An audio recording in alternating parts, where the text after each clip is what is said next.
It's been 2 winters since the herds disappeared. The roots are gone. The children stopped crying 3 days ago. They're too weak. And lying in front of you is a body, someone you knew, someone you loved. So here's the real question. Did ancient humans actually eat each other? Yes, we already know that part. The real question is why? Because it turns out there isn't one answer. There are 3, and they have almost nothing in common. The 3% rule. In the winter of 1609, settlers in Jamestown, Virginia ran out of food so completely that historians call it the starving time. Out of roughly 500 colonists, only 60 survived. In 2012, archaeologists digging through the old fort found the skeleton of a 14-year-old girl. Cut marks on her skull and jaw, marks consistent with someone trying to remove flesh for food.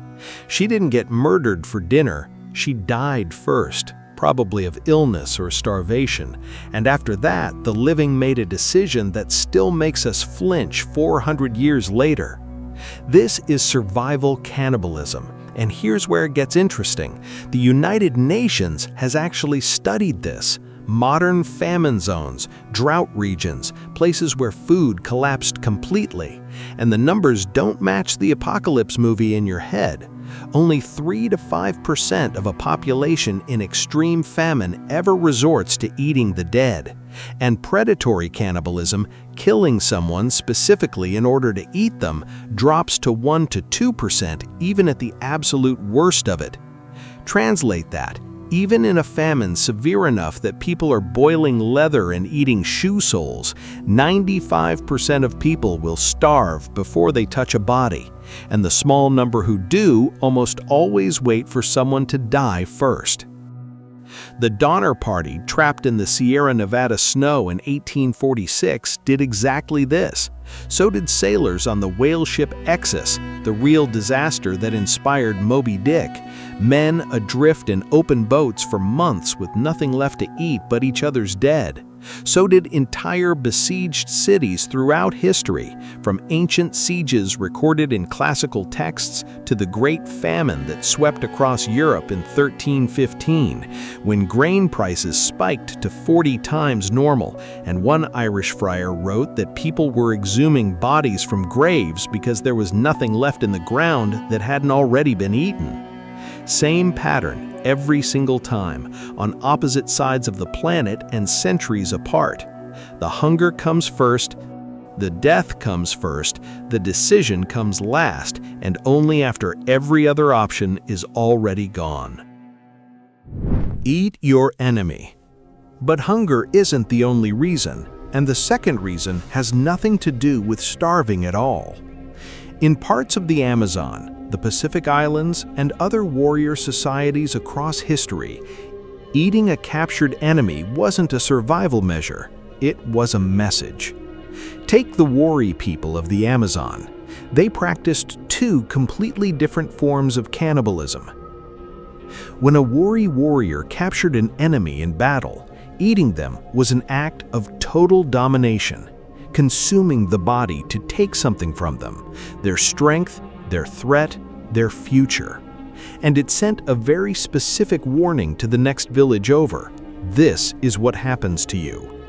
This idea that eating your enemy lets you absorb their courage, their power, even their soul, shows up independently across cultures with no contact with each other.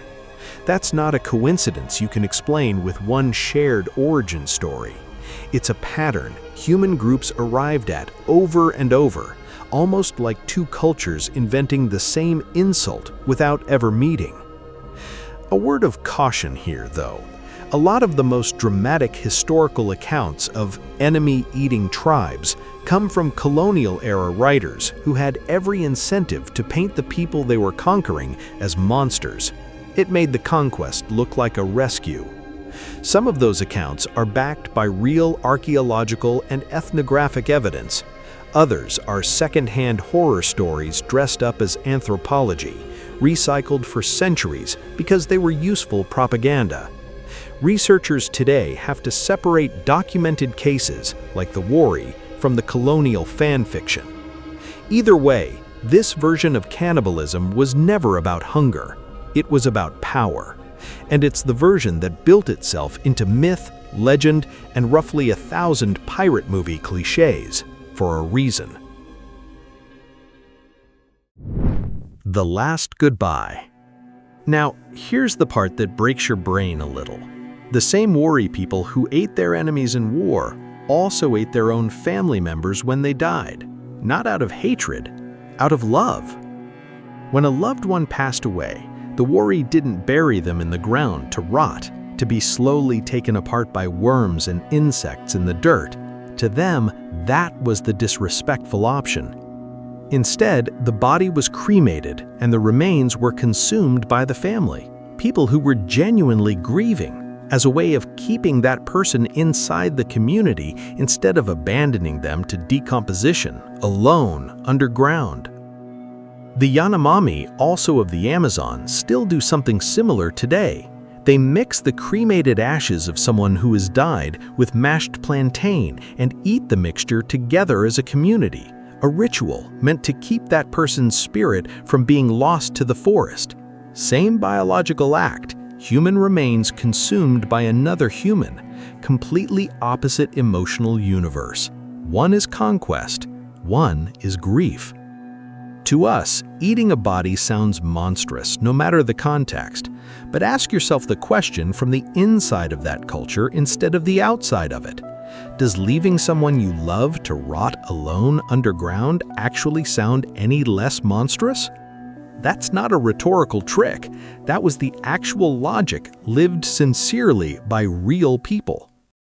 What the bones won't say. So if hunger, war, and grief all leave human remains with cut marks, broken long bones, and signs of processing, how do archaeologists actually tell the difference?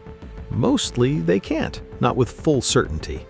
There's a real ongoing controversy around ancient Puebloan sites in the American Southwest, where researchers found disarticulated bones, cut marks, and signs the remains had been heat-treated, patterns that look a lot like food preparation.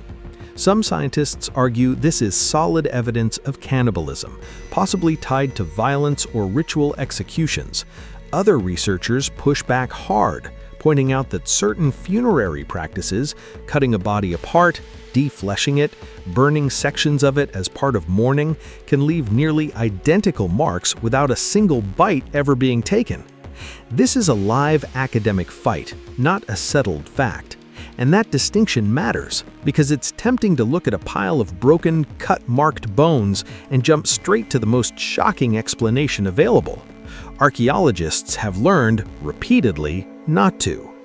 Even in cases that are widely accepted as genuine cannibalism, like a cave in Spain, where remains showed cut marks across multiple separate time periods going back thousands of years, researchers had to rule out famine first, specifically because the individuals involved weren't malnourished and the surrounding environment wasn't under any food stress at the time.